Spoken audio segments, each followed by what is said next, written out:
'Cause I'm yours to keep if you want to.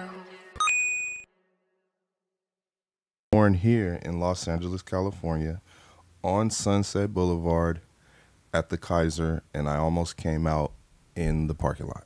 Yeah? Yeah.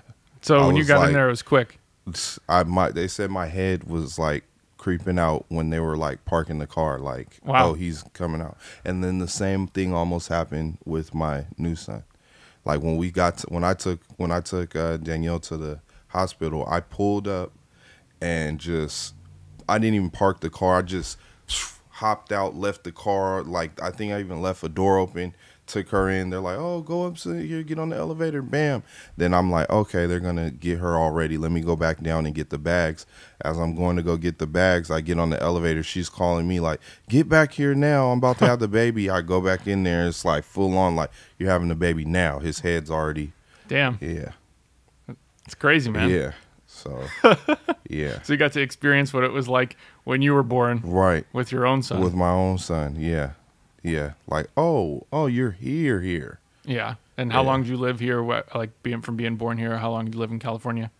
I've never not lived in California. Oh. I've always lived here in California. Was it your mom was in Vegas? Yeah, my mom and my brothers and sisters, they all went to Vegas. I never lived in Vegas. Yeah. Oh. I was like, Vegas? No.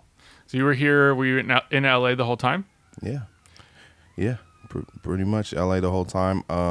My grandparents lived in Northern California, so I used to go there a lot. I used to go to I have cousins that live in Oakland. I used to visit, but I never lived, like, permanently lived there. I've been there like, oh, I'm here for like a month or 3 weeks or something like that, but I've never not lived in California.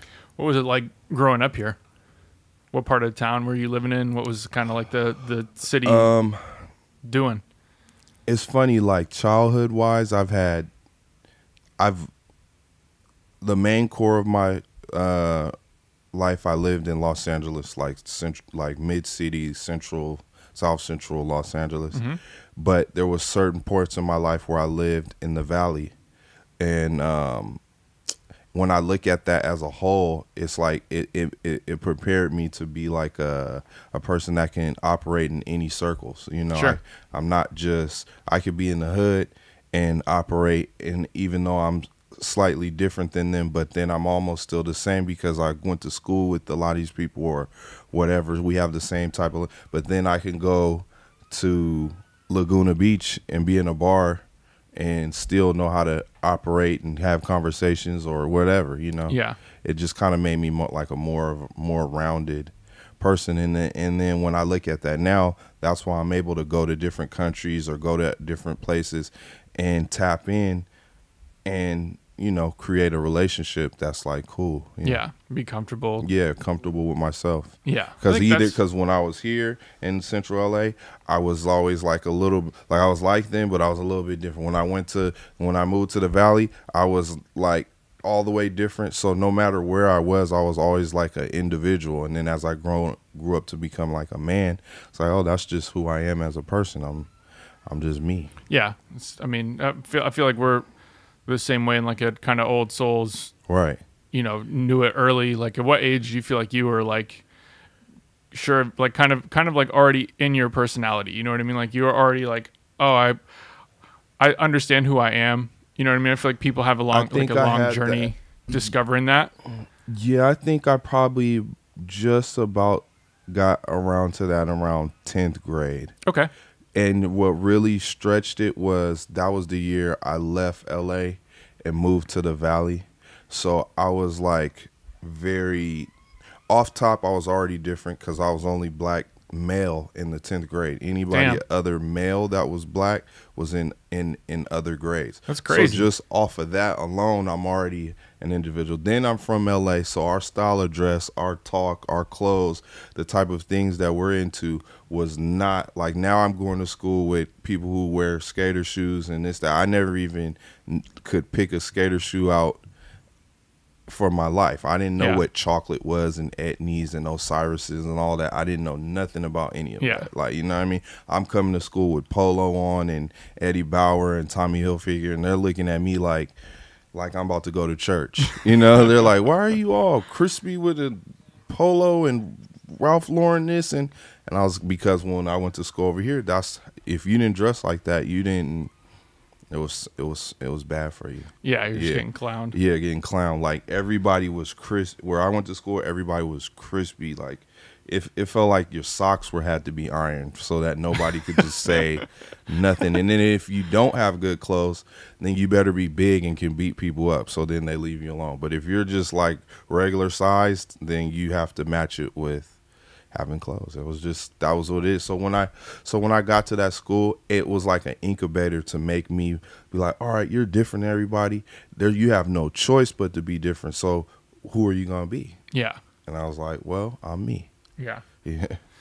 I mean, I already obviously know the answer to the question, but What? do you have siblings? Yes, I have 2 brothers and 2 sisters, and yeah. And where do you fit in like the age range? I'm the oldest.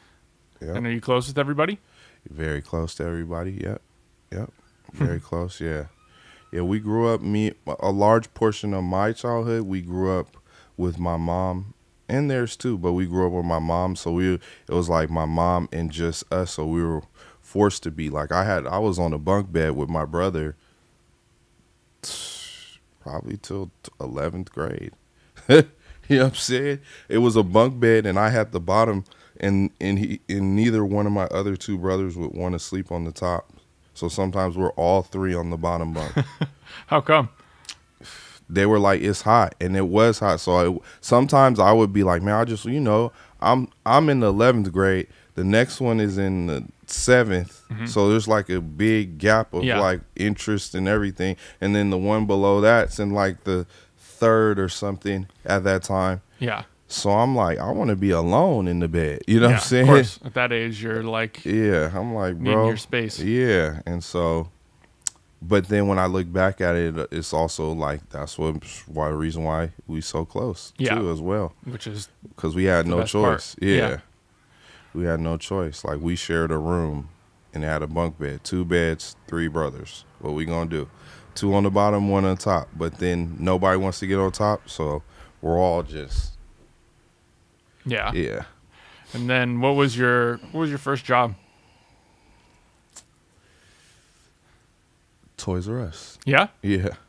It As was like cashier or what kind of? No. First I was like one of those people, which is funny because I was one of those people that puts whatever, just do whatever. Go bring the carts in.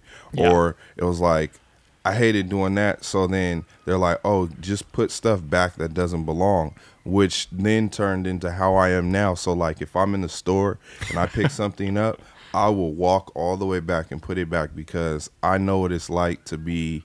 Used to be so frustrated, especially a kid's toy store where people don't even buy toys. They bring their kids and give them a toy to walk around with. Yeah. And then when they're ready to go, they're just like, here, put that on them over there and put that. They'll put it back.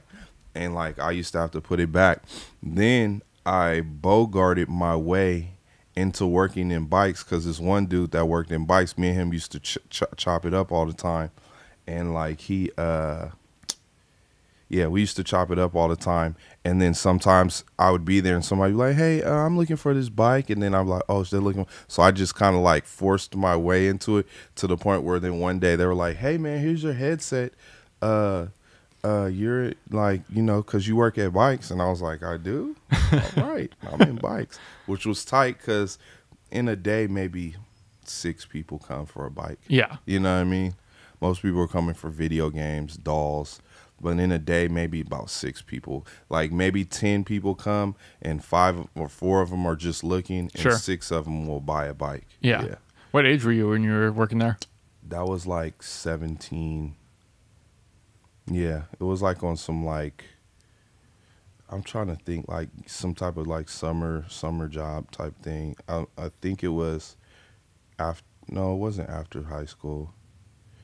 Yeah, it was. I remember it was like almost till Christmas. It was like till Christmas. So it was like, I don't know. It might have been like during high school. Okay. Yeah. And when did you start realizing like music was going to be your path? Was that something you already knew in high school? Yeah, no, I knew it from way early. I knew it Like I feel like I never not knew it. Yeah.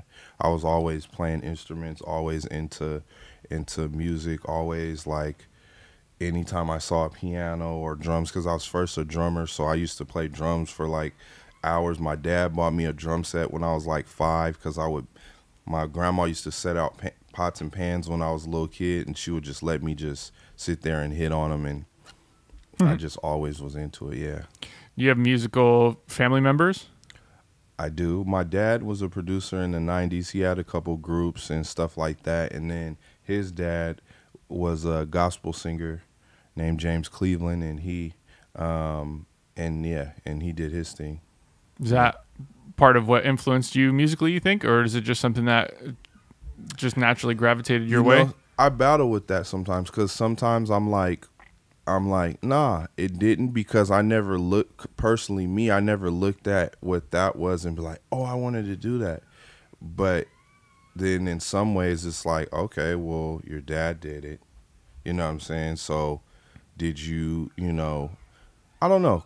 It's hard for me to say, because I feel like, I'm the same person that when I was 2-3 years old, I felt like when I was beating on those pot and pans, I wanted to do it then. Yeah. I didn't know nothing. Like when my grandpa was alive, I didn't know he was even famous really like that. I mean, I knew he had like a house with a big pool and lived in the top of the hill, and like he was go to the church. He's the one talking, but I didn't know that he was like The level of success that he I had. didn't know what it even takes to have all this. I'm just like, oh, you have a house and a pool and a Rolls Royce. Like, Did you go to school for music? I went to Musicians Institute after high school, and then I was in jazz band, marching band. In middle school, I was in jazz band and concert band, and then high school, I was in marching band and jazz band. At that time, did you think like any of those things were going to be the path? Like you'd be a drummer at in a jazz band type thing? Was it something that was like aspirational like that, or was it just kind of like a fun thing to do? Yeah, it started off like that. Not so much for a specific genre, jazz, but when I was like a little kid, probably from like 7, 8, 9 to then getting in high school and being in band, I thought about like the life would be being a touring musician, like playing drums for anybody. You know what I mean? Yeah, just going on the road playing, like that was the dream. But then when I got about like 13 or something, I got a keyboard from Stevie Wonder, who my dad and him are real good friends. And then that kind of changed my direction. Like, oh, I don't want to be in somebody's band. I want to make my own songs. Because it was like a Yamaha 630 or something, 630 or 730, something like that. And it had like 8 tracks on it, so like you could record 8 tracks. So I used to make songs on it, but I didn't know how to sequence. So I would play the drum pattern for 3 minutes, like boom, tap, boom, boom, boom, boom, tap, boom, tap. And so like maybe a minute or 30 seconds into it, it would start boom, tap. It would start to slow down and pick up, and like just the tempo's just all over the place. Yeah. And then I'd play a bass line, then I'd play a key line, but for the whole way down. Yeah, that was my experience with it too. When I first started like recording, I didn't understand the concept of like looping something. Yeah, I didn't know how to loop. I even when I think back in there, I'm like, I never even saw loop, or maybe I just didn't know. You know? So, yeah. And then I went to school for Musicians Institute to learn how to engineer, because this engineer I met when I was like 15 or 16, and his name is Bobby Brooks, and he used to work with Michael. He used to be Rick James's personal engineer. I actually want him to come up here one of these days, but he did he's like, I'll never forget being in high school. I think I was in 11th grade or 10th or 11th grade, and my dad took me to his house because they were going to talk about something, and he was recording his band, but his whole house was a studio. But he lived up in Hollywood Hills, and all the bedrooms had like wall boxes so he could record. It was just him and his dog in his room. So upstairs on the top level was where he lived at. On the bottom in the kitchen and any other bedrooms down there's drums in here. There's guitar amps in this room. And then he had the thing, and I didn't know anything about engineering, and I'm watching him do the band, but watching him record this people play, and I'm like, whatever he's doing really means something, because if you ever watch a good engineer work, that's like the engine that's making all this happen. Yeah. And then he was like, what do you want to do when you grow up? I was like, I want to be a producer. And he was like, well, learn how to engineer. And it was a good thing he did that. Yeah, that's crazy. Yeah. And so out of Musicians Institute, you were learning basically engineering, I would assume, more so than producing. Oh, yeah. It was pure engineering. The good thing about Musicians Institute is there's a lot of other people taking other courses, and they kind of like make it in a setting where you, like most musicians and most people, you might meet this guy, he plays guitar. You meet this guy who plays drums. And then there's a lot of different rooms that would be classrooms, but at certain, like from like 6 to like 2 in the morning, you could just go in any room and just start playing or whatever. Or they have a little studio. Back then they had little studio setups with ADAT machines, and you can go and make you a song, or, you know what I'm saying? Like, you can call one of your friends you met that's there for guitar and like try to, you know, you get musicians around each other and they're going to, you know, start to create. So that's what was good about going there. Yeah. And then what was you have a job out of Musicians Institute, or did you? Yeah, my first job out of that, I went to try to intern at some studios, and I tried it for like a week, and it was crazy because it was this studio, forget the name, but one of the artists, it was this country artist named Dwight Yoakam or something like that. I forget, but he recorded there a lot, and he was like a big to-do. I'm sorry, I don't know, but he was like a big to-do. Yeah. You know what I'm saying? And so, like, I just couldn't do it because I grew up in studios. I went to school for it. I just wasn't. They were like, yeah, just sit here next to the door outside of the thing. Yeah. All right, cool. Now take that trash out. Yeah. And go back and sit back down. And I get it. They're probably like, you got to earn your Totally. respect and earn your time to. But me, I was just so ready to go. So then shortly after that, maybe like two weeks after that, a friend of mine named B. Howard invited me to a studio he was working at. He was like, that he was like producing out of, and I went to it, and it wound up being Shaka Khan's studio. And then they were like, he was like, oh, this is my boy Chris, and da da da da. He's like a cousin to me, family. He just graduated Musicians Institute, and they're like, really? They're like, you want a job? I was like, yeah. I think it was like $250 a week. But back then, to give me $250 a week to be at a studio, while everybody else that I graduated is interning for free and running to McDonald's. And at that level, with like an artist of like superstar caliber. Well, see, the thing is, she had 3 rooms. She had one room where I started at with her nephews that all produced and did little stuff and was making their little songs. And then they had this one artist they were working with. I forget his name, but he was known because he rapped on a commercial that was for Pogs. No way. Yeah. So, that's crazy. So that was his thing. Like, oh, this is the guy who rapped on the Pogs song. You know what I mean? And even by then, Pogs were way out at the time. But I knew, obviously, grew up with Pogs, like playing Pogs and all that. But it was like funny. Like, I guess they were trying to like, oh, you did that, so maybe we can like do an album or do something. Yeah. Like, and it was like, oh, this is the Pogs guy. Crazy. And so he was recording in that room, so I would work with them.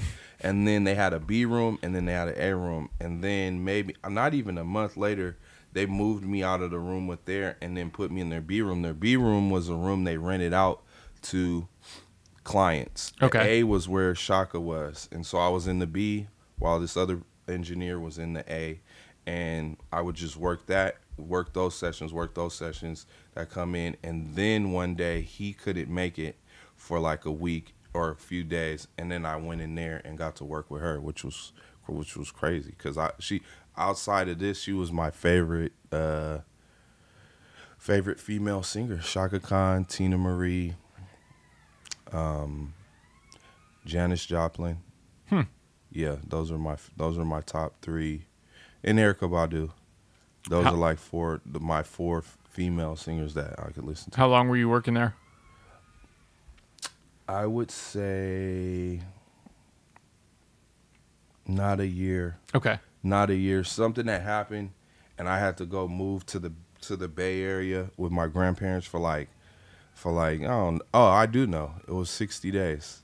Because I knew, I remember because I told myself, I'm only going to be here for 2 months, not knowing that it really turned out to be that way. Huh. I was there for 2 months and came right back down. I just told myself, like, man, I'm only going to be here for like 2 months, then I'm going to move back. Then right when I was going to move back, or before that, my cousin was like, yo, I'm trying to get a spot. I was like, oh, it was always our childhood life that we were going to live together when we got grown. So I was like, I'm going to move back. We'll get a spot. And boom, and we did. And then what, work was already, like the door was closed at that studio? What was the next move? Yeah, they were on onto something else. I don't know. Like, a lot of it was generated, I guess, around revamping whatever she was planning on doing. Sure. You know, and then we looked into the thing, you know. She sings and stuff, but I don't know what happened with that. But a lot of it was them cultivating the talent that was like their nephews, that some of them produced and went on to do like different songs for people, and then generated around her. But it wasn't really a place for a lot of like new things. You know what I mean? Yeah. Yeah. I mean, I could see that with like a legacy or kind of person who's already kind of hit the peak and kind of tapering down from, you know, being so aggressive in their career. Right. And then, so that was all what, engineering the whole time? You were producing engineering, no producing at that time. Well, I would try to on my own time, but not in there at all. Yeah, not producing people. No. Yeah. But it was a good thing. That's like, you know, that's what I would tell anybody that ever wants to get into music or anything. I mean, I was telling my sister, one of my sisters, like, or I want to tell her actually, but like, if you want to get into something and say like, if you want to be an actor, go work at a theater. Like, just so you stay in the mix. That's what I wanted to be, a producer. But I went to school, learned how to engineering. It kept me in the mix. For sure. Where instead of wanting to be a producer and I work at Toys R Us. Yeah. The whole time I'm bitter because I'm going to Toys R Us, but I really want to be, you know, but I really want to make beats. Like, me learning this other skill that's part of that pie kept me in the mix. Yeah. No, that's a great point. I mean, you know, I don't think people really think about that, especially like even more so like the point of, like, if you're going to be an actor and actress, like the importance of trying to learn like anything with like cameras, editing, lighting, being a set assistant, like just to understand the functionality similar to how we understand like engineering, and to be like, okay, cool. No matter what stage of music you're going to be, if you're going to be an artist, if you're going to be a producer, if you're like, it's so important to understand the basic technicals of like, oh, a microphone plugs into a preamp, and these cables work with these cables, and these things work together and these don't. And I can actually communicate with a person now who, you know, I'm on stage with, telling them like, hey man, turn this, you know, if you have effects on me, turn these effects down, turn the reverb down, turn this up.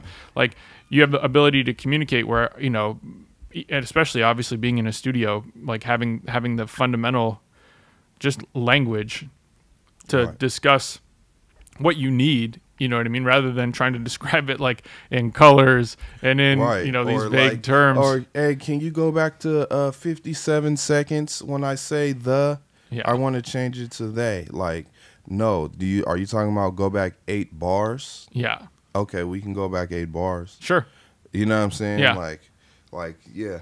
I've told some of people's favorite rappers to this, you know, to learn this. Yeah. To learn that. You know, so you can communicate or be even be more creative. You know what I'm saying? You'll know, like, okay, I did that on the 10th bar. So there's, I don't know, this is a 12-bar verse. There's only 2 left, so I need to do something like maybe a 4-bar pre-chorus before the hook comes. You know what I mean? Yeah. You start to think like that. Sure. Understanding song structure too. Yeah. Yeah. So then, what was the transition from like engineering to getting into producing and finding like the first artist that you started producing with or for? Well, it started off engineering a lot and then producing on my own with my partner, Fresh Chuck Daly, and we used to make beats in his apartment bedroom And then also I had it's like an uncle to me. It was one of my dad's friends. His name's Daryl Ross. He had a studio in his house, and he did a lot of music too. Before he was the one who showed me how to make how to use the MPC, Okay. the 3000. And so that I used to go over there, make beats. I didn't have a hard drive. I didn't have a floppy disk. I would just make them, make like 3 or 4 of them when he was not working, and then that was it. And then come back again and make some more. I had no way to take whatever I made. He didn't show me that part yet. Like, he didn't show me that. So the first couple times I just went over, made stuff, just went back and listened to it. And yeah, that's my alarm. Hold on. I was like, is that my computer? We melting down? Sad part is just gonna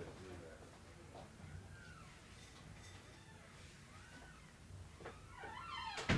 So you were making stuff just specifically on the MPC, and you were just like basically just creating whatever you create, and then it wouldn't be saved anywhere. It'd just be, that was like basically practice. Yes, basically. And then I'd come over soon as he says, anytime he said I could. The beautiful thing about him is he's a producer, and so he wouldn't care if I was bumping. Like a lot of the times when I go over there, it would be like at 10, 11 at night, you know what I mean, or 8. And like he didn't care if I was playing on the speakers at 1, 2 o'clock. You know what I mean? Because he's like, he wasn't a light sleeper, so he'll go in his room, go to sleep, or go in the living room, watch TV. Like, so it was cool that way. It was, you know, obviously when it would get later, I would bring it down or go to headphones. But in the middle of the day, I could just be banging out. Yeah. Nice. Yeah. And then sometimes he'd pop his head in like, okay, yeah, you know, all right, you know, and it's a trip for him to see me now, because it's like I was doing that, now look at me. Yeah, of course. And how long ago was that? Bro, that had to be 2002. Damn. 3. Yeah. So you know what I'm saying? Like 18 years, 19 years down the road. Yeah. So you were making beats in that kind of way, and you were... Then I finally got a hard. Then I started getting floppy disks so that I can save them on there. Then later he showed me how to track it into Pro Tools, which I still didn't, and I had to use SMPTE and all this other stuff. Like, I still didn't get it. There was a couple times I tracked in a beat, I just pressed play and then let it, and lined up everything. Once I got it in there, which was, you know, janky as all get out. I can only imagine. The beat start feeling like this. Like, what is going on? You know? And then I finally figured out how to do that. And then, And then then after that, I was working selling cell phones at the Northridge Mall, probably around like 04-ish time. 04-ish time. And I remember I was with my homeboy D, and I was like, yeah, bro, at lunchtime, I'm about to go buy this $200 hard drive at the Apple store. What? You gonna get it? Yeah, bro, it's over. Now I'm gonna get a hard drive. And it was 20 gigs, bro. It was 20 gigs, and it was a full-on hard drive. Sure. But I thought, like, you know, now it's over. I got a hard drive. You know what I'm saying? It was 200. You know what I mean? It was like, that was just big.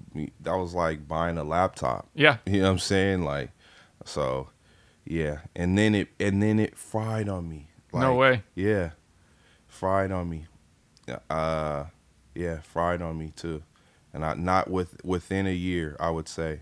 Within a year. You have a bunch of work on there, and everything started to be saved specifically there? I don't even know what I was doing. Yeah. I was probably dragging, dropping, unplugging it. Like, you know what I'm saying? Like, I just, you know, it fried on me. Probably wasn't as clear cut, too. And you already know how that is. Like, if your hard drive fries and you have Pro Tools, and then you want to send it to, which me and Chuck did a couple times years, and they just give you back file number 0001. Yep. There's no way for Pro Tools to line it back up.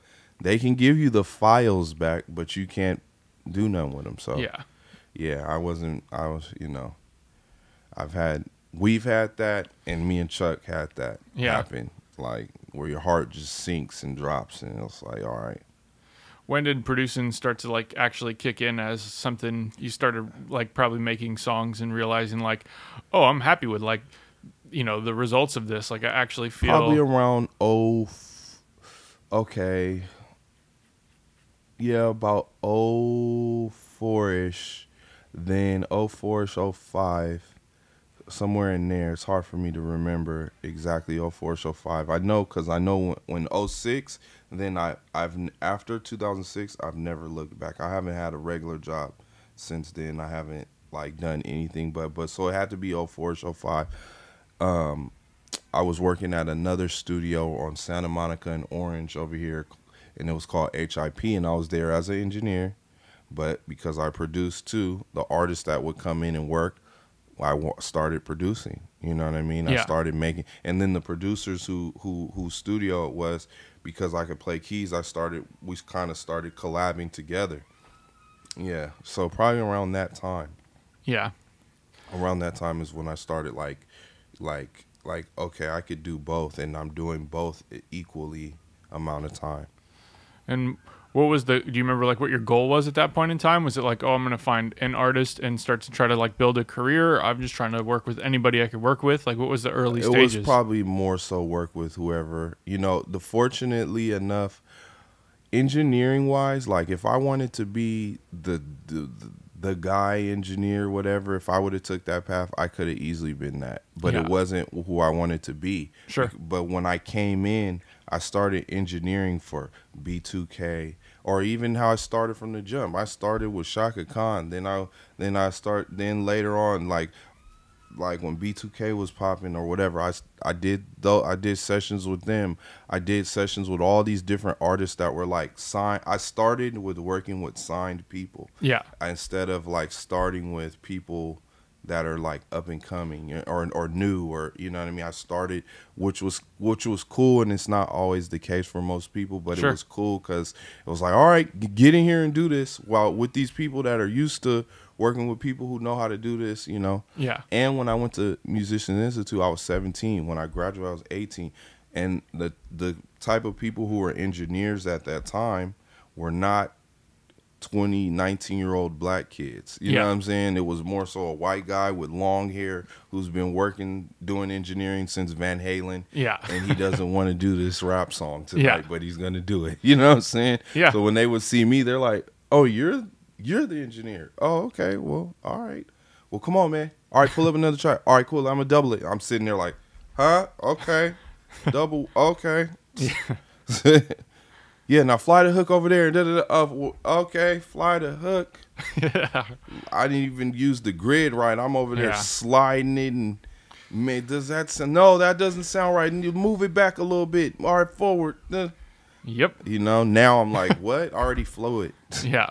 I already know where you're going, Yeah, man. exactly. By the time you're done with your second verse, the hook's already in place. Exactly. We're ready to keep moving. Well, let's go. Exactly. But so I started off working with people like that, and like doing sessions with people who had, or maybe they weren't signed, but they had this guy who has a lot of money, and they're putting the money behind them, and they're really talented. You know what I mean? I came across a lot of that in my very beginnings. Yeah. Yeah. Yeah. And then who was like the, I guess like first people from what I would consider like the early, like, I mean, I never liked the term when it was like the new West, but like this new kind of like resurgence, you know what I mean? I feel like that you were a big part of birthing from like the LA perspective. Right. So when I got out of the engineering, then I got hired at an engineer at a studio in 2006 in Marina Del Rey, this independent record company. They hired me as an engineer, but once they saw I could produce too, then I was doing that. And that was a tricky thing in time in LA, because it was like 2006 to about 08 time. West Coast music, it was just really the game. But like there was other artists that was doing it, but because there was a stigma from what happened in the 90s, I guess, with LA, like labels didn't want to sign the West Coast artists. They're like, West Coast, what? That's dead. Like, da da da da da da da. So I spent a lot of time working with people who weren't from here. So then that made me be like, and I was making good money and all this and whatever, whoop-de-whoop. But it was like it was a lesson in my early life to be like, okay, that doesn't make you happy though. Yeah. You're gonna get paid all this to work with this person who's never gonna come out, who's always late to the sessions, who's moved out here from North Carolina, somehow just got a record deal. Is just like, you know what I mean? Yep. Getting to it. Mind you, I have friends who rap every day who are real good. They're all from here, and they can't bust a grape. You know what I mean? Business-wise. Yeah. So I was like, I want to do a project. Eventually, I had the idea in '06. I was like, I want to do a project with all L.A. artists talking about L.A. people, you know, L.A. things. And I want to call it Curly Tops and Nautica Jackets. Then in '08 time, or around 07, 08, me and a person named the homie Lou, Lazy Lou, we met. I had told him the idea, and he was like, yeah. We start vibing. This is when MySpace is just cracking.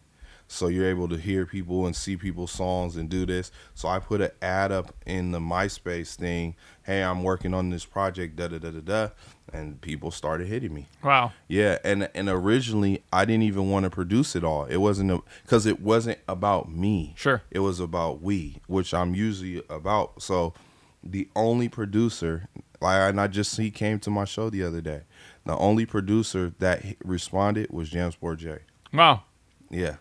He instantly sent like 4 beats. Did you know him outside of music, or is it literally like an online? Nope. He saw it online like a Craigslist ad and responded. Wow. But a lot of rappers responded, but the only producer, which is funny because if somebody made that now, 1,000 producers was going to flood you. Hey, man, I got 1,000 beats here. Yeah. Here's Fruity Loop beat number 1, 2, 3, 4, 5, 6. You know what I mean? Mm-hmm. So, but like when I put that up, he was the only one. Yeah. And that's why when we look at each other today and like see how far we've come, or see even what he's doing right now, which is amazing. Like, it's like, yeah, the go-getters are gonna go get it. Yeah. It's inevitable. It's no timeline. You know what I mean? We all want it yesterday. Right. But it's one of those things that when you're determined and you know it's just like your life path, it doesn't fucking matter. You put your time in, you do your thing, you get your time. You will get your time to make it happen. Yeah. Yeah. All right. So that was like probably, I don't know if I knew about Curly Tops. I mean, I know obviously we started working with similar artists. Right. That was like right when I moved to LA. It was like 2008, and I fell in with Vio and Thurs. And right. That, you know, was my kind of initiation to LA music, and right. Glenn teaching me about, you know, who was who and this whole new world. You know, like I got introduced to the Blue and Exile album, and I was like, what the fuck is this? Like, this is amazing. You know, these guys are like, that album literally changed my life musically, because, I mean, I had always listened to underground music. I wasn't really aware that it was underground music. I mean, growing up in Utah, it was obviously not like just new music. Yeah, it was just new music. And, you know, I had at an early age developed a love for listening to like one song hundreds of times over. I had no idea what that obviously would then lead to in terms of like being fit for mixing or recording, and just literally listening to a song on loop for 6 hours, 8 hours, whatever, multiple days. But at that point, I like just was introduced to that album, and it completely opened my eyes to a whole new world of music that was happening. I got introduced to Wyo and Thurs, and I forgot the name. I think it was something Watermelon. I forgot the name of their like first mixtape, and they had just caught a wave. I think they won or were nominated for like MTV. Fried Chicken and Watermelon? Yeah, like yep. Yeah.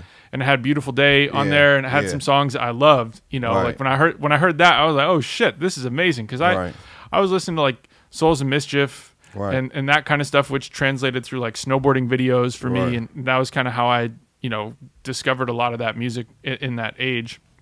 And then to learn about everything, you know, to learn like, oh, this is you and I, this is Pac Div, this is Dom, this is, you know, Scheme, this is El Prez, this is all these guys, you know, building out this scene of, you know, new music. And Jay Davy was like this elusive thing I'd heard, and you know, all these people were like so mysterious to me. I was fresh. I was like 17, 18 years old, discovering like a whole new world. And these were all kind of like 1-2 degrees of separation away at the time. And just like fell in love with that whole world, you know, and it was crazy to just see the progression of starting to engineer for a lot of those people just through like word of mouth. Probably like Diz and Moon were another one I met through Anthony Marshall, a good friend of mine who started or co-founded Lyricist Lounge in New York. He was like an early mentor for me.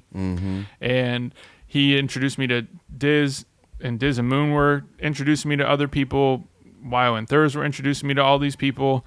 And I started to hear, you know, I was basically like the home for the UNI camp. And whenever they would leave, they would go work with like DJ Khalil. They'd go work with like Dewan Parker. They'd go work with you and Lou. And they'd come back and I'd hear like, oh man, I wish I went to that studio. Like the shit you guys made was so good. You know, I'd hear like the other stuff from all these different places, even though I was kind of like the main hub. Like especially me and Jonas were like brothers. So like he'd come back and play me everything, and we'd just geek out on listening to that shit and be super excited. Maybe add a verse if he hadn't finished a song or something. And you know, I had just always heard of your music, and it was funny because when I first got started, like Pac Div and you and I didn't get along, and Dom and you and I didn't get along, and I was kind of like exiled in a way to this island where I would like see all these other people, and I obviously had no reservations. I was always Switzerland. It was just kind of like, oh, where are your loyalties, you know? And I was just like, dude, I love music. Like I don't give a fuck. So my mission was always to try to like break those walls down and just be like, dude, like fucking make some music with that person. Like we got to try to build like a community of getting all these guys together and make some music, because I was seeing that model work in other places, you know, where people were supportive of each other. People weren't like pushing each other away and trying to tear each other down. And, you know, that helped a wave start to build here. I feel like you were on the other side of that, especially as a producer, pushing. You know, there's probably 10, 15 other people who were instrumental to that initial movement. And then all of a sudden, all these people started transplanting and moving to LA. Right. And that's what was so funny, because like when we were making this, it wasn't that. It wasn't everybody moving to, it was everybody moving to Atlanta. And it wasn't like everybody like LA. And because we were such, that was my whole thing. I was like, I went from like working in the quote unquote industry, and it's like everybody I worked with was not from here. So it was like, where are you from? And then when I say I'm from right here, like I live 15 minutes from here. Yeah. They were like, really? And I'm like, they were surprised because they're so used to working with people who are not. So they're like, I'm like, where else in the world could you go and feel like you're the tourist in the field? Like if I go to Italy, I'm expecting majority of the people I meet is from here. Yeah. So especially music here, it's not the case at all. It's not the case. So I wanted to go create that.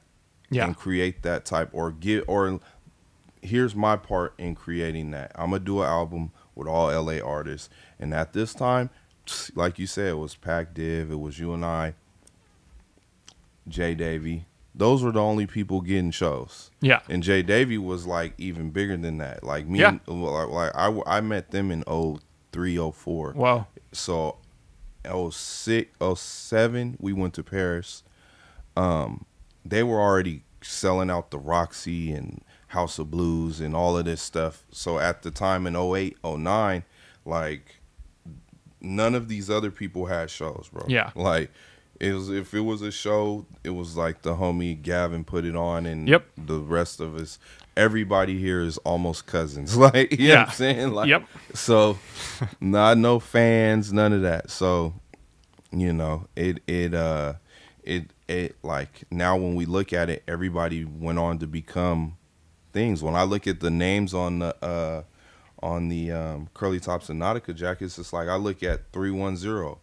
That's not 310, or that's Calmatic. Calmatic doesn't even rap no more. He does amazing music videos and wins awards for him. You know what I'm saying? Like it's like that roster. Or you look at Dom, it's like Dom is Dom. Yeah. You know what I'm saying? Like you look at a lot of the people that's on that album and you're like, wow, these people all, including myself, all became a something. Yeah. A thing. A prominent artist, you know? It's pretty amazing, man, to see. Like that's another one of those monumental albums that had such a collection of talent at such an early age and an early stage. Right. That was all through pretty much like a MySpace post. Through a MySpace post, and then obviously like, so maybe El Prez met and came through. So then he brought D Nez and this other person. Oh, here, or the time when I forgot who it was, but when somebody brought Casey there. They're like, oh, this Casey Veggie. He's like 15. Yeah. It's like, all right, cool, get on. Like I was very like I was working and I'm like, oh, okay, you rap? All right, cool, here's the beat. All right, cool, get in there, let's go. Like, yeah. I wasn't really like on like, what's your name? Who is it? Like, yeah. And because of how social media was like that, like it's different now. It's like, oh, let's say, oh, this kid's 15. How many followers does he have? Or does he have any videos on YouTube? Nobody even had a YouTube page at that time. So it was like, can you rap? Yeah. All right, cool, we'll go in there and rap. I'll make a beat. Yeah. Like that's all it was about, you know, and I kind of like that, miss those days a little bit. Yeah, it's fun. You know I mean, I'm trying to get back to that, but the main difference I think is like at this point I have, you know, obviously like much higher standards, and it's difficult to go through like the development process with people who are so early. Well, in that. You know what it is too? It's and not to cut you off, but it's also because of social media, we have an influx. If you wanted to rap back then, you had to really want to do it. Like Casey lived in Inglewood. He was 15.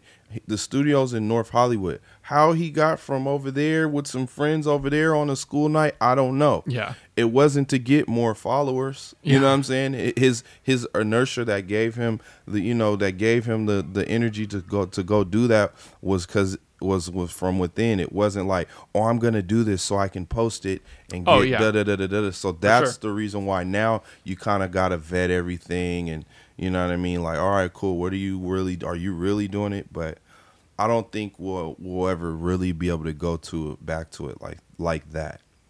Yeah, it's gonna take. I mean, it'll take. It's like when you can get to a point where you either have somebody else managing that shit, so you don't have to worry about you know how you have to move, you know, in a way that's like, oh, this person's got a social media following, so it's cool, we're gonna work together. Like when you get away from that and just go back to like, oh, I just want to make the best music possible. Like who are the people? Like, I don't know anything about this guy. He says he raps. I'm gonna make a beat. He's gonna get in his corner and write something. Yeah. And when he does it, we'll see. That's how it was with Dom. Yeah. Like when it was, you know. And back then, Dom used to take 3-4 hours to write one verse. Now he'll do a song in like 30 minutes. Yeah. You know what I'm saying? So like, I remember like back in those days, but it was like that. When I remember that first session was like, hey, yo, what's up, Dom King? Okay, Polyester. Woo. All right, cool. I'm gonna make a beat. All right, cool. I'm gonna write. Miss Donna Karen. Like that was the first song? Was that Curly Tops? Or no? Miss Donna Karen, I think it was on there, but it can't. He also like I think had put it out by itself or something like that. What else? We did a few other songs that we didn't put out, but majority of the ones we put out though. But there was some that we didn't. Obviously now there's a lot of them we haven't, but back then it was more so like, here's one beat, rapped on that beat. Yeah. And this is going on you know. Yeah, it was more precise to like what we were actually aiming to do, get something done. Yeah. It was like, you came over, we made a beat and a song, and this is what it is. Yeah. You know what I mean? It's like, all right, cool. So, yeah. That was like, what, the 2008 to 2011-ish, something like that. It was probably like when you and I first really met. Yeah, 2011 when we met, yeah. And that was like right at the transition of you starting an artist career. Right. I was transitioning into trying to do both. A lot of that stemmed from being on the hooks of, even from 06, like when I used to make beats for people in 06 time, I did a lot of hooks. Like I did a song with the rapper named Eastwood and Too Short, and I'm on the hook. It's called Pimp Talk. Like, it was almost like, without being cliche-ish, like almost like a Pharrell type thing. Like I'll make a beat and then, you know, I'll do a hook because people be like, oh, what are we gonna do about a hook? And I would be like, oh, I hear this. Okay, cool. Yeah, we keeping that. You know what I mean? It's like, all right. So I was transitioning out of being like a hook man into making my own songs. Yeah. What like drove that initial transition to be a part of, your path? One, I had fun doing it. That's if I did it and it wasn't fun, then I wouldn't have. I actually had fun, like trying to make a rap verse. Two, when I put the first when I put Something to Crease to out, like, I don't know how many months later, 3 months later, hey, would you like to come to Singapore and do a show? Yeah. Yeah. like, so I'm like, wait, what? Like, I never even said the word Singapore in my life, and now I'm going there to go do a show. You guys want me to come and perform? So when that happened, then it's like, it can't make me come back like, all right, I need to do this again, because that was tight. I just went and stayed in a hotel for 5 days in another country and did a show, and and then I look at now, it's like I do that in Paris, France. You know what I mean? That probably is what. And then also, coming back here in the city and people being like, oh, yeah, that's tight. Oh, yeah, that's hard. Like, I like it. I like what you're doing. Like, oh, yeah, that's cool what you did with Don, but I like this. Like, Yeah. You know what I mean? Yeah. Honestly, it's me rapping is more about the people than it is for me, because I really my real passion is producing. Yeah. It's the fact that people like it is what makes me keep doing it. Huh. Yeah. I mean, And I mixed with I have fun at it, and mixed with I like at this point I like that the type of stuff that I'm talking about, or things that I bring as a rapper, is more like what I like. Yeah. Would like somebody to hear somebody else say. Yeah. You know what I'm saying? And now I'm starting to see more of those. When I came out, when I had an album out in 2014 called For the Player and You, and I'm standing with a muscle car and I got a tux on with a cane, it was like, whoa, what is going on? For the Player and You? Okay, player. Now I look at I showed my brother last night 6 other people's albums, player this, the most player, this player, playerism, da. And I don't get mad at it, and I don't feel no type of way. I'm actually happy about it, because when I was doing it by myself, it kept me in some kind of island, like between what's going on in the world and what I'm doing. Now I'm seeing so many other people do it, but I didn't done it so long that they know, like, oh, I seen him do that first. Yeah. Even if they don't say it, I know they did. You know what I mean? You've gone through making, 7 albums? This was the 7th? I think this was 8. Yeah, this one was 8. And got number 9 on the way upstairs. Yeah. 9 and I'm working on 2 albums at the same time right now for myself, because before this year's out, I said I was going to drop 4 albums this year, but it's almost getting close to push for 3. Yeah. Still a lot of work. It is. So one of them I'm doing with one producer named Hunger Force. So that's kind of what makes it easy for me to separate it, where it's like, okay, it's his beats. All right, cool. This is just for that. And then whatever other beats that I get sent or that I make for myself, that will be on the other one that comes after it. So when I'm working, I'm like, oh, okay, it's easy to to divide. So Yeah. I got like 3 songs on that one and probably 3 songs on this one so far, 3 or 4 songs on the other one. When you were producing in like the 2000, probably like 8, 9, 10 early stages of everybody's career, were you looking at like, oh, I'm a fan of this person, I want to start working towards making music with this person? Did all that stuff just gravitate naturally? Like, I remember seeing, probably from working with Dom, working with Casey, to working with Freddie Gibbs, or like all those people, was it a pursuit of, oh, I want to work with this person? Were they always just reaching out to you like, oh, I'm a fan of your production? Like, did you have a list of people you were trying to make stuff with? It wasn't so, I mean, I all met them, who knows to say what their experience was like meeting me, but I all met them in their very, very humble beginnings. Like they never even been to a studio before. You know what I'm saying? When they came to work with me, it was the full-on SSL board, this, that, and the third. So it wasn't that I wasn't a fan, and it wasn't that I was like, it was more so like, oh, this person's talented, and you are more talented than when I go and engineer for this guy who's signed to whatever record label. So I'm going to invest my time into here, even though I'm not getting paid to work with Dom Kennedy or KC Veggies or any of these names of people that nobody knows. I had more. It just felt better. It's just like, you know what I'm saying? They're saying the type of stuff like, you know, that's what I want to hear. Yeah. Like, you know, it was really fueled behind that. Like, this is what I want to hear. This is what we want to talk about. And I think that's also why it kind of blew up, because it was a good representation. It was like opportunity meeting a good representation of what the rest of LA.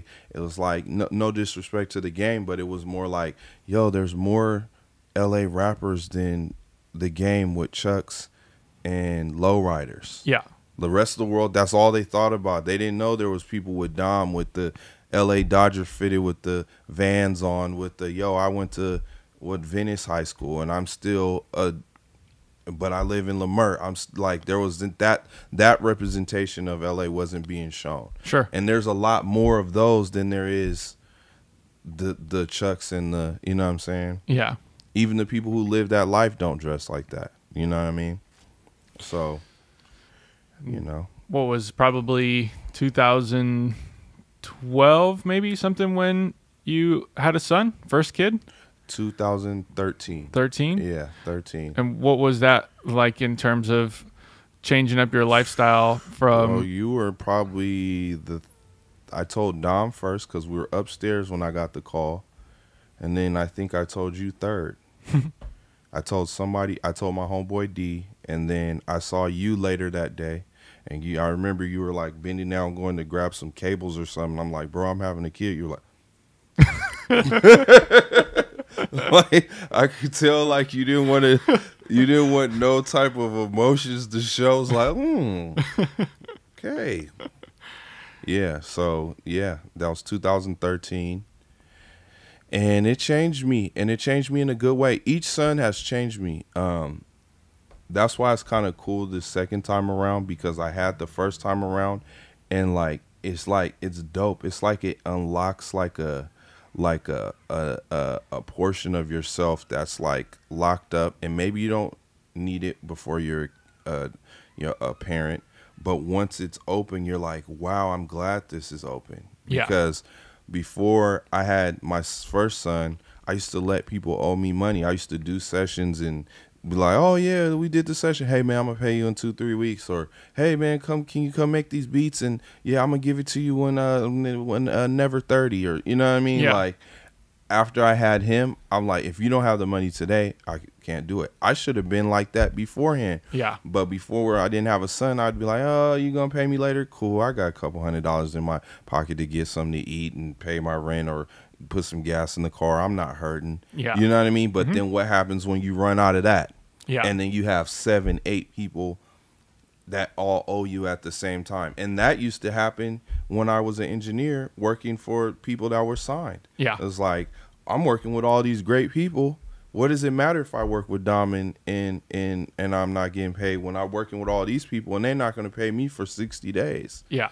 So, you know what I mean? And they're not even an inch talent. Like, you know what I mean? They're not even as talent. I'm not even enjoying work engineering for them. So, yeah. You know, that's kind of it too. So having that first son made me tighten up a little bit. I'm getting better, but it made me tighten up in a way that I needed. No, you don't have it today? Okay. And I had to learn, like, when you do that, people respect it. I used to almost be scared to say that. Yeah, for sure. You know what I mean? Learning curve. Which is, like, weird because you can't do that. And you can't go into McDonald's and get a burger and say, nah, man, I don't got it, but I'm going to eat this burger today and I'll bring it back in 2 weeks. All right? Like, you can't do that. So how I had to look at it like that. If you can't get a $2 hamburger for free, then why should I let somebody get a $200 session for free? Yeah. So yeah. So then fast forward to my new son, which I'm watching has added to me, and I'm still in the process of it. Maybe a year or two down the line, I'll even learn even more. But where I'm at now, I'm like, oh, it's made me have a little bit less patience for people. Yeah. Which I needed. Yeah. You know what I mean? Uh-huh. Which I've needed. I like right now, because he requires so much, I don't have anybody's patience for nobody's things or moods or, you know what I mean, dispositions, not respectfully though. Sure. You know what I'm saying? Yeah. Not like, oh, I don't care about you. It's just like, bro, I don't even have time to care about you. So if you're not talking about going that way, then deuces. Yeah. Yeah, that's an interesting thing. I think just the progression of growing, you and I have been ping-ponging each other with that like attitude of, we have the same issue with that. yeah, trying to really like pursue working with somebody and they're maybe just not in the space to work at the pace we're trying to work. And it's just like, how long do you continue pursuing, you know, that relationship? How long do you keep trying to hang in there and be like, oh man, I'm going to keep hitting this person up and blah, like it's, you know, rescheduled session, rescheduled this, no response that, and all of a sudden you just realize like, fuck man, this is just a waste of time. Or just people not respecting your time. Yeah. You know what I'm saying? That's where I don't have any time to waste. Yeah. All my time is accounted for, like literally. If I'm not doing the studio and doing this, then I have something to do with the sun, this, or my car. You know what I'm saying? Like, yeah. I don't have a lot of, so by adding those things, you know, maybe that wouldn't work for everybody, but for me, by adding those things in place, before I didn't have any sons, I was just studioing it up 24/7, Yeah. 3-4 days in a row. But then again, when I look back at it, I'm glad I went through that because it expanded my creation and mind and stretched, and I was able to basically, quote unquote, practice a lot. Yeah. But now when I come into work, I'm working in a specific thing for a specific reason. Yeah. I'm not just at the studio making a random beat and a random song and a random, like, now I'm going to make 3, 4, 5, you know what I'm saying? Most of the time I'm working on this. Yeah. Yeah. Yeah, I get that. I mean, it's something I obviously haven't experienced yet with like having a kid, having multiple kids, and going through, you know, how that changes your schedule, how that changes your focus. Your focus, even your way of thinking. Like, you realize that the biggest thing you are before you're a parent is someone's child. Yeah. You know what I mean? Then nothing trumps that. Nothing trumps that you're your mom's son right now. Yeah. If you have a girlfriend, it's like she knows I can't get in I'm his girl and he likes me, but that's his mom. Yeah. Mom says peace, it's peace on you. So when you have a kid, that's the only thing that everybody else, including yourself, like, oh, I'm sorry. Even your mom, yeah. You're going to have a kid, she'll be like, oh, I'm sorry, Nick. Handle that. Take care of my grandson or granddaughter. You know what I mean? Yeah. So you're like, wow, now I have this other importance. I'm a father now. Yeah. Like, I'm not just someone's son. Not that it makes you less than, but it is like a step. It's a step up, bro. Yeah. I have a hard time saying that because I have a lot of friends like you who don't have kids, and I don't want to be offensive like, oh, you're lower than me because you're not. It's not about that. It's just like, it really, I don't know. It's just a progression. Yeah. It's like getting your grown teeth. Yeah. Yeah, it's growing a lot of hair under your arms. Different level of responsibility altogether. Yeah, growing a beard. Yeah. It's like your dad telling you about, you're like, what's it like having a beard? And you're like, oh, it's cool, but you're going to have to get with it every day or every other couple days, or you're going to look crazy. So you might want one while you're 8 now, right? Sometimes I don't want this. Yeah. The work, the requirements of just keeping up. But when it's edged up all nice and I go in the grocery store and them ladies is like, ooh, then it's like, okay, this is worth it. Yeah. What was like traveling for you? When do you start traveling? Whether it like was like for music or just personal or travel, or personal or for music. You know, growing up in LA and me growing up and being able to go to the like Northern California or the Bay Area, that was like going to another country compared to everybody who I went to school with. Sure. So I feel like I've always been traveling. I feel like I've always been because I had family out there, we was going, and maybe it was, I mean, a couple times, well, one time I went to Texas for, in my youth, I went to Texas for a family reunion. I went to Ohio to visit my grandma when she moved out there for like a year or two. And then I don't know. Maybe there were some random places here and there. Vegas, I don't really consider that any. That's 4 hours away. That's Yeah. nothing. We could drive 4 hours this way and still be in California. Like, Yeah. So, you know, yeah. So I always feel like I've been traveling. I've always felt since a kid, like, because when I would come back to LA, my friends, they haven't even been to the beach. Yeah. You know what I'm saying? Like, where I grew up is literally like 20 minutes from the beach. 50 where I'm at now is probably 15 minutes. Where I grew up is another 5 minutes east from there. Never been to Venice Beach, my friends. So it's crazy. You know what I'm saying? They never came over here. They call this Beverly Hills. Huh. Like, you know what I'm saying? Yeah. That's 15 minutes north. They had never been over here. I wonder what creates that kind of mind of like not really being curious Having to go. parents that don't go nowhere. Yeah. You know what I'm saying? I had parents. I was fortunate to have parents that travel. Like my mom, she grew up part of her life almost like a military, because the guy that my grandma married was in the military. So part of her childhood lived in Germany. And before she came back to America, in middle school. So when she went to school, she had the boots with the little skirt, like a German. They're like, what are you? You look like I don't even know. I seen pictures of it too. I'm like, that's what you was going to school in? Of course they was clowning. Yeah.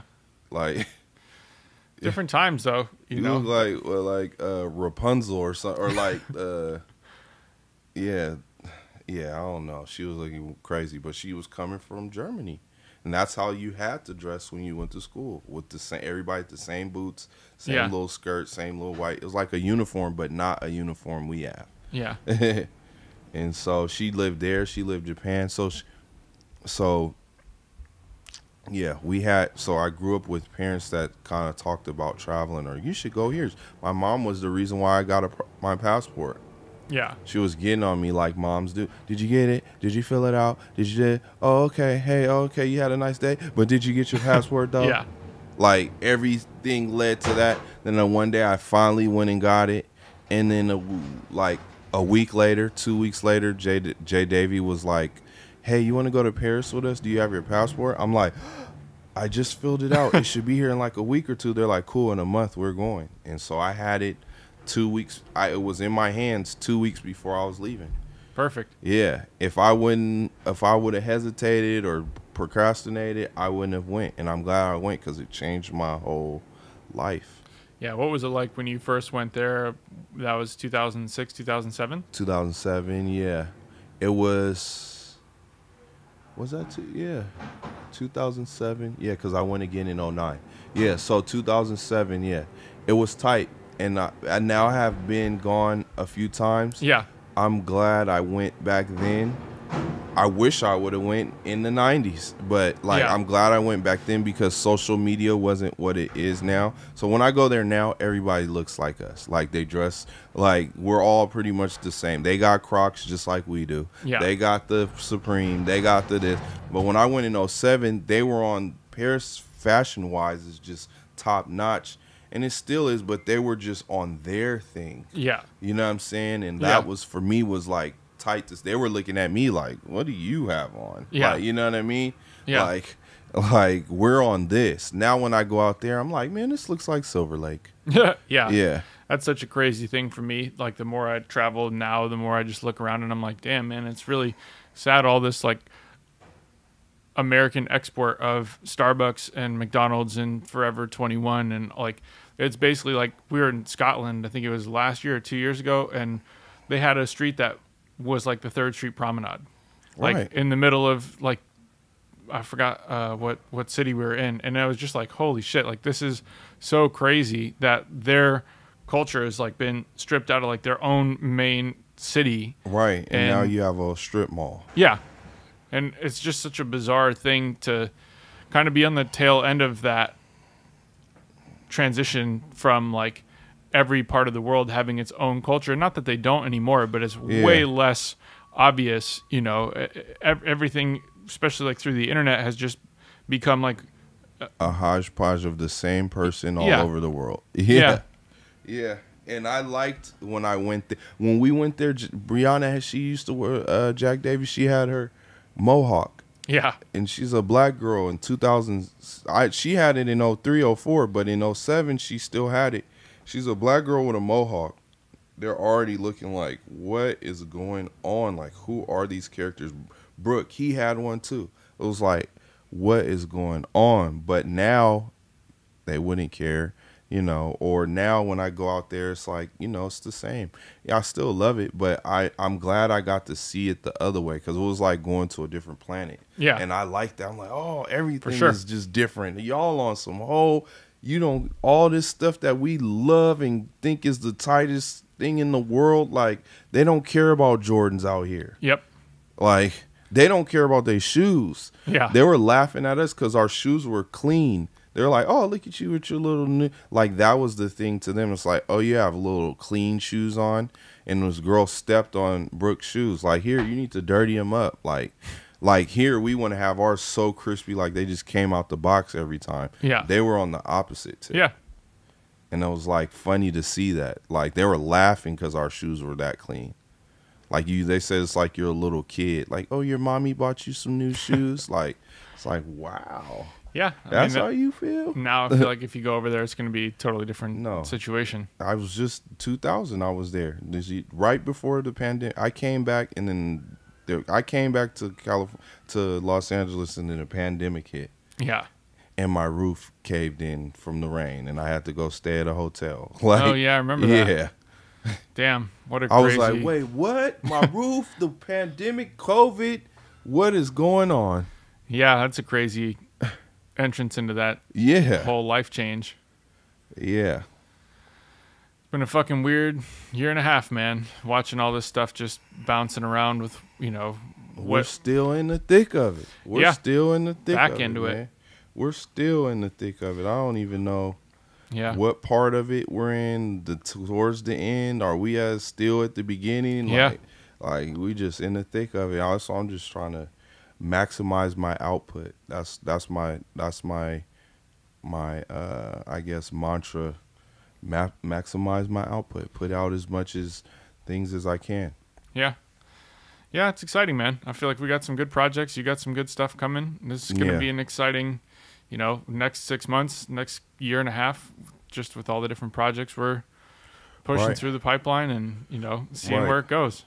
Yeah, and I like the way things are business-wise, not like just business between me and you, but the way that there's a functionality to create business now. When like stuff like the distributions like DistroKid. I wish that there was that when we did Curly Tops and Nautica Jackets, because then we could have, like, we did so much mixtapes and stuff for free that we, at least if that existed then, it wasn't about us. It wouldn't have been about just making so much money. It would have just created a business mindset towards what we were doing. You know what I mean? And then we would have fast forward until now, where the ones that did create a business mindset, they're succeeding high. You know what I mean? For sure. When I really look at it with myself, I didn't conduct myself as a business for a long time. I just conducted myself as Polyester the Saint that knows how to make beats. Yeah, I was the same way when I first got started. Like, this was all a hobby that just like continued to snowball. I had no idea. And honestly, even still to this day, I'm sure I'm probably still at a disadvantage of like just being in a position of, I'm just still so happy to be here. You know what I mean? Like, it's not even about how successful the business is, how much money I've made, or how much money I could make. Like, it's still coming from a position of like, yeah, I'm just happy to be here. Like, I'm happy to be able to create now. I think probably the biggest like recalibration, refocus from COVID has been like, and now I am still in that position of happy to be here, but I'm a lot more focused on what I'm doing and the purpose of what I'm doing, and trying to curate my like friend group, my collaborator group, to be much more in line with what is more in my personal goals and focus, rather than just happy to be here. Right. You know, and having the tools that we have with the distribution companies, you know, even though it still sucks to have Spotify and Apple Music is kind of like the leading places for people to listen to your music. At least the fact that we can say, oh, you get 20%, you get 30%, Right. you get 15%, and we can Right. release this and it's automatically going to pay those people. I mean, that was something I wanted to try to build since like 2010, just never manifested, but always seeing that as a problem, you know, for people to not actually be able to fairly Right. pay conduct other business. people. Yeah. We did business with people or produce songs for people. It's like, yo, when I get it, I'm gonna give it. You know what I mean? Yeah. I came up out of that. We didn't, and then looking back at it, nobody knew how they were gonna give it. In most cases, they're gonna get a situation and not even have money to really give you. Yeah. You know what I'm saying? That's the real reality of it. Or they won't do it at all. You know what I'm saying? Like, Yeah. I get it and be like, man, I'm gone. Now they got me in the studio with these producers. Thank you. You know what I'm saying? And Yeah. that's about it. But I came up out of that, like out of the, hey, man, when I make it, you know, I remember when I met Jay Davy, though, in 2003 or 4, it was like maybe a week long of working. They were writing songs for Earth, Wind, and Fire at the time. They Whoa. were like, that's what they oh, we're gonna write some songs, some ideas for Earth, Wind, and Fire. Somebody that hooked them up, put them in the studio, and it was me engineering. And me and Brianna had such a great recording relationship in that week of time that she was like, yo, if I ever get a deal, I'm gonna call you and I need you to be our engineer, da da da da. 3 years later or so, they get a deal. You know what I'm saying? And who do they call? Me. And we're in the studio for like 2-3 months working on their album while they're signed to Warner Brothers. Yeah. Like, that was somebody who was like, oh, I'm gonna do this. If I ever get this, like, or if I ever win the lotto and $1 million, I'm gonna give you 100,000. Well, they won the lotto and Yeah. gave me 100,000. Like, Yeah. that's which is basically, rare and hard to find. yeah, that doesn't happen all the time. But yeah. Yeah. Awesome, man. I Yeah. feel like we covered a lot of bases. I don't know really if there's anything, you know, left to go through. I mean, I'm curious to see. I changed some things with the microphone volume, stuff like that. Okay. Seeing, you know, just what the setup is like in terms of how this episode looks and how it sounds. But I feel like we went through a pretty damn good timeline. Yeah. No, we good. Killer. Well, thanks for coming through, man. Connect too. Coming to you Coming to you. some time in the future. Yeah, sometime in the future. Yeah. Yeah, I wish I had a date for that, but